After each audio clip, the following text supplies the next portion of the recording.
अर्थ मराठी सादर करीत आहे एक अद्भुत अलौकिक रम्य विश्वात घेऊन जाणारी आणि त्याचबरोबर जीवनविषयक तत्वज्ञान सांगणारी उत्कंठावर्धक कादंबरी ऑडिओ बुक स्वरूपात. नागमणी एक रहस्य. लेखक प्रसाद शिर्के. वाचनस्वर वैशाली दैवतकर. ऐकत रहा नागमणी एक रहस्य.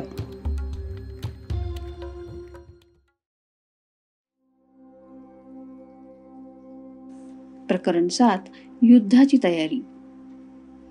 प्रकाशच्या दिव्य नागमणीच्या तेजानेच नागलोकातील सर्व नाग भयभीत झाले होते. नागराजने त्याचे पृथ्वीवरून अशा प्रकारे अपहरण करून त्याला जीवे मारण्याचा प्रयत्न केला. त्यामुळे कदाचित प्रकाश ह्या गोष्टीचा सूड घेऊ शकतो आणि जर त्याने मनात आणले तर तो संपूर्ण नागलोकाचे स्मशानभूमीत रूपांतर करू शकतो, अशी अनेक नागांना भीती वाटत होती. प्रकाशच्या मस्तकी असलेल्या अद्भुत नागमणीच्या शक्तीचे सामर्थ्य पाहून नागलोकातील कित्येक नाग भयभीत झाले होते आणि आतापर्यंत तर प्रकाशची वार्ता संपूर्ण नागलोकी पसरली असणार हे नागराजला चांगलेच ठाऊक होते. या सर्व गोष्टींचा विचार करताना नागराजला महाभारताच्या काळातील नागांसाठी भयावह असलेली एक घटना आठवली. अभिमन्यूच्या पुत्राला म्हणजेच परीक्षित राजाला मिळालेल्या शापानुसार तक्षक नागाने त्याला दंश केल्यामुळे त्याचा मृत्यू झाला.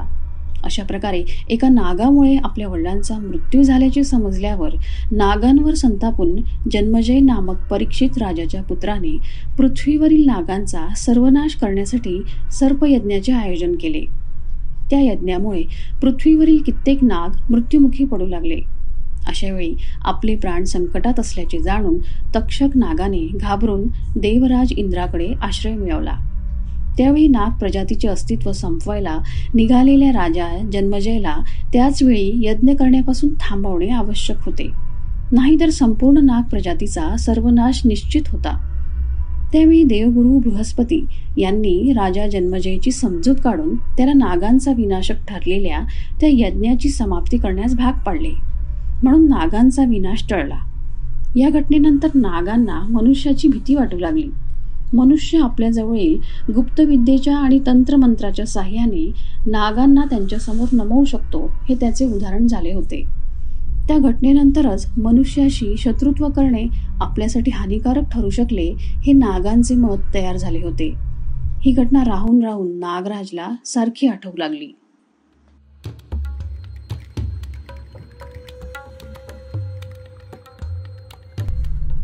प्रकाशचे अपहरण करून त्याला संपवण्याचा प्रयत्न केल्याने नागलोकातील अनेक नाग नागराजवर संतापले होते. त्यामुळे भविष्यात ते प्रकाशच्या बाजूने उभे राहू शकतील अशी भीती नागराजला वाटत होती. त्याचबरोबर प्रकाशकडील अद्भुत शक्तींमुळे प्रभावित किंवा भयभीत झालेल्या नागांनी प्रकाश समोर समर्पण केले तर आपली ताकद अजूनच कमी होईल ही भीती नागराजला सतावत होती. त्यामुळे तो आता चिंतेत दिसत होता. तितक्यात नाग ऋषींचे तिथे आगमन झाले. नागराज, जर त्या मनुष्याने नागलोकावर आक्रमण केले तर तो आपल्यासाठी घातक ठरू शकतो. त्यामुळे आपल्याला काहीही करून हे युद्ध टाळायचे आहे, नाग ऋषी म्हणाले. परंतु नाग ऋषी, जर त्याने आपल्यावर आक्रमणच केले नाही तर? नागराजने गंभीरपणे विचारले. मग तर प्रश्नच मिटला, नाग ऋषी म्हणाले. पण मला असे वाटते की त्याने आपल्यावर आक्रमण करण्याआधीच आपण त्याला यमलोकी पोहोचवावे. नागराज, पुन्हा ती चूक. ते सध्या तरी शक्य नाही नागराज. त्याच्याजवळील नागमणीमुळे तो अवैध बनला आहे. नाग ऋषी, त्याच्या शक्ती अजून त्याच्या नियंत्रणात नाहीत हे आपण जाणतोच. किंबहुना त्याला त्याच्या शक्तीची अद्याप जाणीवच नाही. त्यामुळे आपल्याला क्षणाचाही विलंब न करता त्याला संपवण्याचा मार्ग शोधला पाहिजे. नागराज. त्यावर नाग ऋषी मोठ्याने हसले आणि म्हणाले, नागराज, राजाने चौकस असावे. त्याचे लक्ष सर्वत्र असले पाहिजे.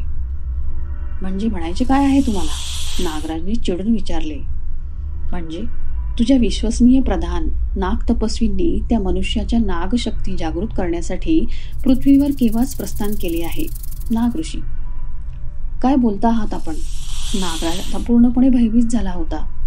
होय, हे सत्य आहे. इतकेच नव्हे तर त्याच्या जन्माच्या वेळी सुद्धा त्या नाग तपस्वींनी पृथ्वीलोकात जाऊन त्या अर्धनाग मनुष्याच्या सर्व नागशक्तींना त्याच्या शरीरात बंदिस्त करून ठेवले होते. त्यामुळेच आपल्याला इतकी वर्ष त्याची ऊर्जा नाग लोकात जाणवली नाही आणि म्हणूनच तो आत्तापर्यंत आपल्यापासून सुरक्षित राहू शकला. नागऋषी म्हणजे नाग तपस्वींनी आपल्याशी घात केला आहे, तर त्यांना या सर्व गोष्टींची किंमत मोजावी लागेल. आम्ही त्यांना मृत्यूदंड देऊ. नागराज संतापाने उद्गारला.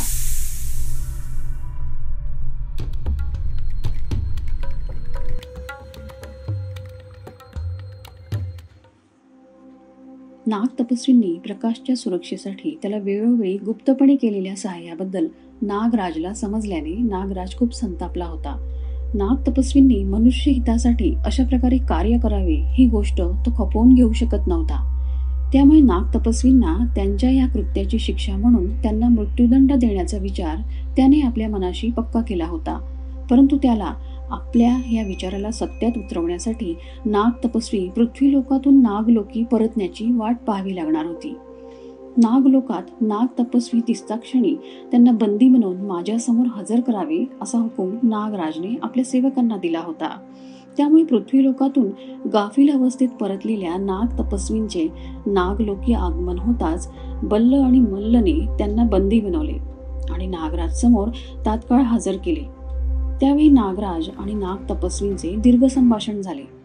नाग तपस्वींनी त्याला समजवण्याचा भरपूर प्रयत्न केला, पण त्याचा नागराजवर काहीच परिणाम झाला नव्हता. नाग तपस्वींनी अशा प्रकारे गुप्तपणे अनंताला आणि त्याच्या नातवाला सहाय्य करणे हे नागराजला मान्य नव्हते. म्हणून त्याने नाग तपस्वींना डसून त्यांचा जीव घेतला. पृथ्वीवरच्या प्रदूषित वातावरणात नाग तपस्वींच्या शरीरातील ऊर्जा असंतुलित झाल्या होत्या. त्याशिवाय नागलोक आणि पृथ्वीलोक यांच्यामधील नदी ओलांडून जाण्यासाठी केलेल्या प्रवासात त्यांच्या अनेक शक्ती खर्ची पडल्या होत्या. वृद्धत्वामुळे त्यांच्या शरीरावर प्रवासाचा विपरीत परिणाम झाला होता. त्यामुळे त्यांना या शक्ती परत मिळवण्यासाठी बराच काळ जावा लागणार होता. आपल्या शक्तींअभावी त्यांना आपल्या दिव्य दृष्टीचा वापर करून नागलोकी घडलेल्या घटनांबद्दल जाणून घेणेही शक्य नव्हते. अशा अवस्थेत नागराजने त्यांना पकडले होते. तेव्हा त्यांच्याकडे त्यांचा प्रतिकार करण्याची ही शक्ती उरली नव्हती. म्हणून नागराजने त्यांना डसताच क्षणी त्यांचा मृत्यू झाला. नाग तपस्वींच्या मृत्यूनंतर त्यांच्या जागी नाग ऋषींची मुख्य प्रधान म्हणून नेमणूक केली गेली.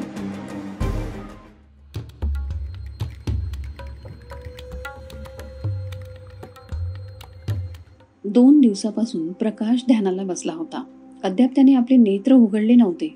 काहीही झाले तरी त्याला ध्यानातून बाहेर काढण्याचा प्रयत्न करण्यात येऊ नये असे त्याने मोहनला सांगितले होते. म्हणून तो प्रकाशच्या ध्यानातून बाहेर येण्याची वाट बघत होता. ज्यावेळी प्रकाशने आपले नेत्र उघडले त्यावेळी तो घामाने डबडबलेला होता. अर्थातच त्याला ध्यानाच्या माध्यमातून काहीतरी महत्वाची गोष्ट समजली असणार हे अनंताने ओळखले होते. पण मोहनला मात्र याबद्दल जाणून घेण्याची घाई होती. म्हणून त्याने प्रकाशकडे त्याबद्दल विचारणा केली असता नागराजने नाग तपस्वींना मृत्यूदंड दिल्याचे त्याने मोहनला सांगितले. प्रकाशची बोलणे ऐकूनही अनंताला त्याबद्दल आश्चर्य वाटले नाही. कदाचित अनंताला या गोष्टीची आधीच जाणीव झाली असावी असा अंदाज मोहनने बांधला. प्रकाशची बोलणे सुरू असतानाही तो शांतच होता. त्यामुळे त्याला नाग तपस्वींच्या जाण्याचा धक्का बसला असावा असे मोहनने प्रकाशला सांगितले. तितक्यातच मनाशी कसला तरी निर्धार करून अनंता आपल्या जागेवरून उठून उभा राहिला. मोहन, प्रकाश, मी नागलोकी जात आहे. आता जोपर्यंत मी त्या नागराजला यमसदनी पोहोचवत नाही तोपर्यंत मी शांत बसणार नाही. त्या काळी नाग तपस्वींच्या सांगण्यानुसार मी आपले राजपद त्यागून इथे आलो. आजवर बंधू या नात्याने मी नागराजविषयी कसलीही तक्रार केली नाही. पण त्या हरामखोराला माझ्या त्यागाची अजूनही जाण नाही आणि आता तर त्याने पूजनीय नाग तपस्वींनाच. मी आता स्वस्थ बसू शकत नाही. इतके बोलून अनंताने आपले डोळे मिटले आणि तो तोंडातल्या तोंडात कसला तरी मंत्र पुटपुटू लागला आणि क्षणार्धातच तो तिथून अदृश्य झाला.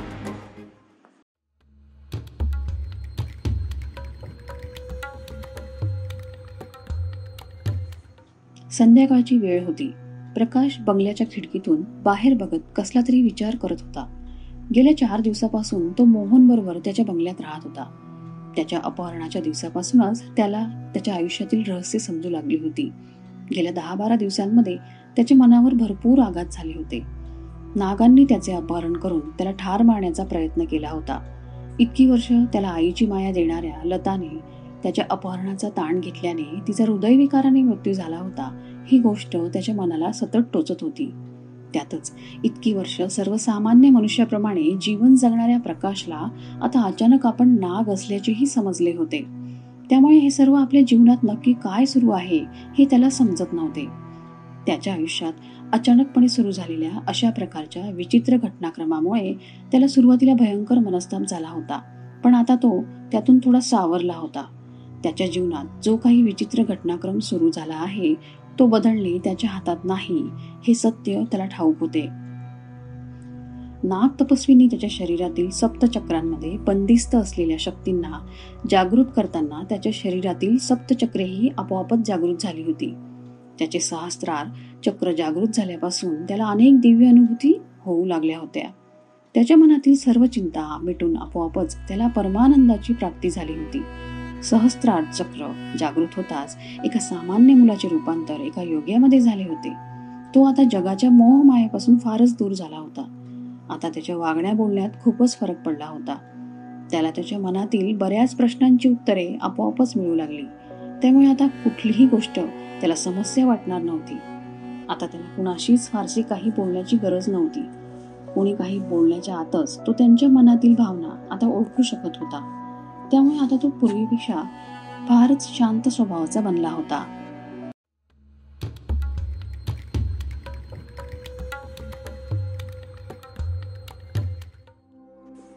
वसंतराव प्रकाशला भेटण्यासाठी आले होते. आधी प्रकाशच्या अचानकपणे हरवण्याचे दुःख, त्यानंतर मुलाच्या काळजीने पत्नी वारल्याचे दुःख, त्यातच लहानपणापासून मतिमंद असलेल्या त्यांच्या मुलीच्या भविष्याची चिंता त्यांना लता वारल्यापासून अधिकच सतावू लागली होती.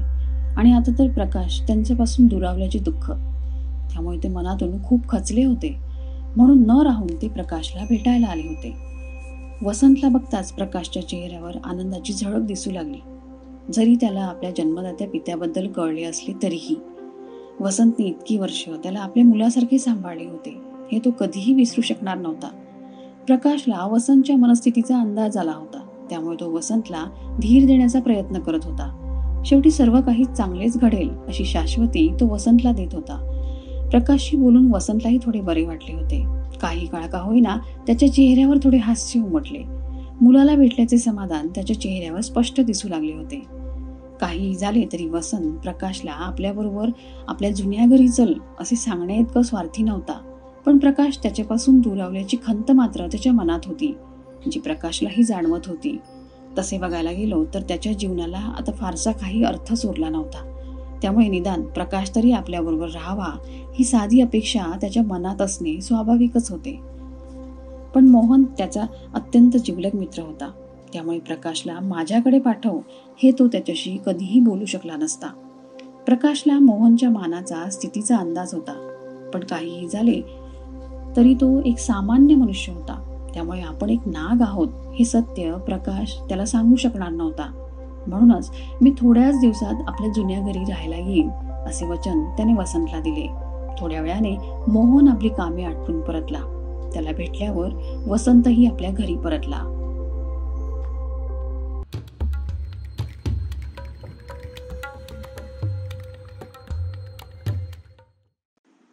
अनंता नाग लोकात येत आहे ही बातमी नागराजला नाग ऋषींकडून समजली होती. पण त्याला अनंताची फारशी भीती नव्हती. तो स्वतः आणि त्याचे सैन्य अनंतासारख्या नागांचा सामना करण्यासाठी सक्षम होते. पण त्याला मारल्यावर त्याचा नातू प्रकाश नाग लोकावर आक्रमण करेल या गोष्टीची मात्र त्याला फार भीती वाटत होती.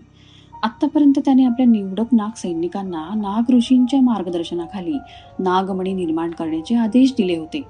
बरीच वर्ष कठोर साधना करूनही नाग ऋषींना नागमणी निर्माण करता आला नव्हता. पण तो निर्माण करण्याचे तंत्र मात्र त्यांना ठाऊक होते. नागराज भीतीपोटी अविचाराने मूर्खासारखे वागत आहे याची नाग ऋषींना जाणीव होती. पण तरीही राजाचा इच्छेचा मान राखून त्यांनी निवडक नागांना नागमणी निर्माण करण्याचे तंत्र शिकवणे आरंभ केले. नागमणी निर्माण करण्याची प्रक्रिया अत्यंत किचकट आणि कठीण होती. त्यामुळे कोणत्याही नागाला त्याचे तंत्र शिकवले तरी ती शक्ती त्यांच्यामध्ये निर्माण होण्यासाठी आणि विकसित करण्यासाठी त्यांच्याही अंगी योग्यता आणि ती शक्ती धारण करण्याची क्षमता असणे आवश्यक होते. तंत्र शिकवल्याने नागांमध्ये त्या शक्तीला समजून घेण्याचे सामर्थ्य निर्माण होऊ शकते. पण नागमणी निर्माण करण्यासाठी मात्र नाग साधकाच्या अंगी ती महाशक्ती निर्माण करण्याची पात्रता असणेच सर्वात महत्त्वाचे होते. त्यानंतर निरंतर प्रयत्नातून नाग साधक नागमणी प्राप्त करण्याच्या मार्गावर पुढे पुढे अग्रेसर होऊ शकतो. हे सत्य नागराज आणि नाग ऋषींना चांगलेच माहीत होते. त्याचप्रमाणे या सर्व दिव्य गोष्टी घडवून आणण्यासाठी सिद्ध आणि सामर्थ्यवान गुरुच्या मार्गदर्शनाची आवश्यकता असते. ही गोष्ट देखील तितकीच महत्त्वाची होती. पण नाग ऋषींना स्वतःच्या सामर्थ्याचा भरपूर अहंकार होता. त्यामुळे त्यांनी कसलाही विचार न करता हे महाकठीण कार्य घडवून आणण्यासाठी पुढाकार घेतला होता.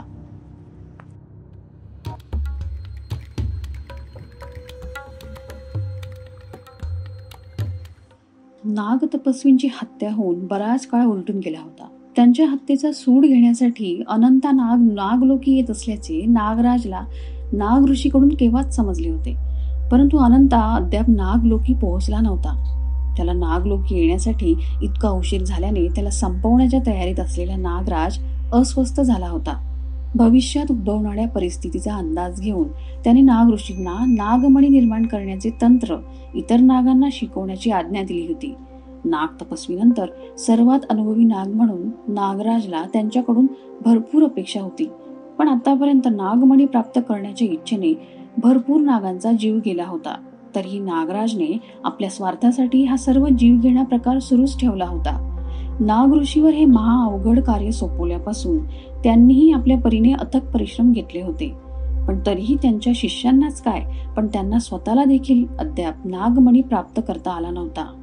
नाग ऋषींचे अपयश बघून नागराज त्यांच्यावर खूप संतापला होता. त्यामुळे नाग तपस्वींनी आपले अध्यापनाचे कार्य सतत सुरूच ठेवले होते. नागराजने आपला संपूर्ण महाल या कार्यासाठी नाग ऋषींकडे सोपवला होता. दररोज हजारो नाग नागमणी निर्माण करण्याचे तंत्र शिकण्यासाठी तेथे येऊ लागले.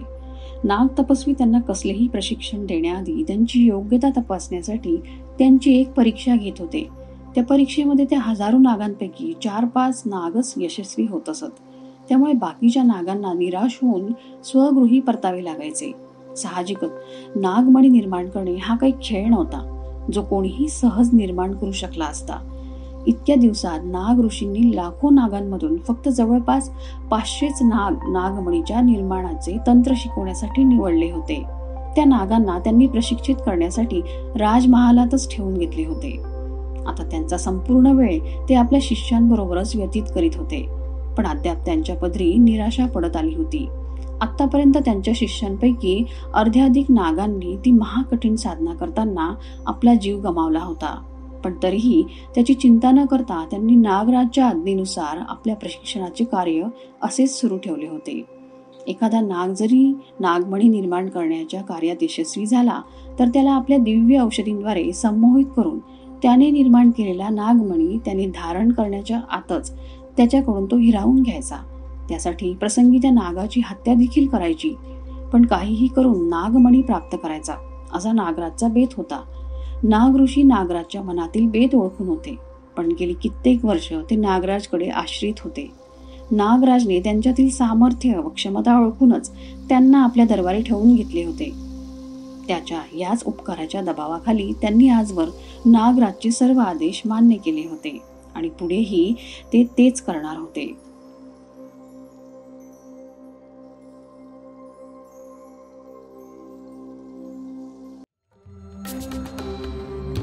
वैशाली दहिवतकर यांच्या वाचन स्वरात आपण ऐकत होतात प्रसाद शिर्के लिखित अर्थ मराठी प्रकाशित उत्कंठावर्धक कादंबरी नागमणी एक रहस्य.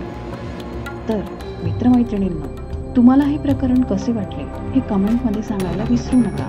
तुम्हाला हा उपक्रम आवडल्यास व्हिडिओ अवश्य लाईक करा. पुढील प्रकरणांचे अपडेट्स मिळवण्यासाठी चॅनल सबस्क्राईब करायला विसरू नका. लवकरच भेटू नव्या पुढील प्रकरणांसह.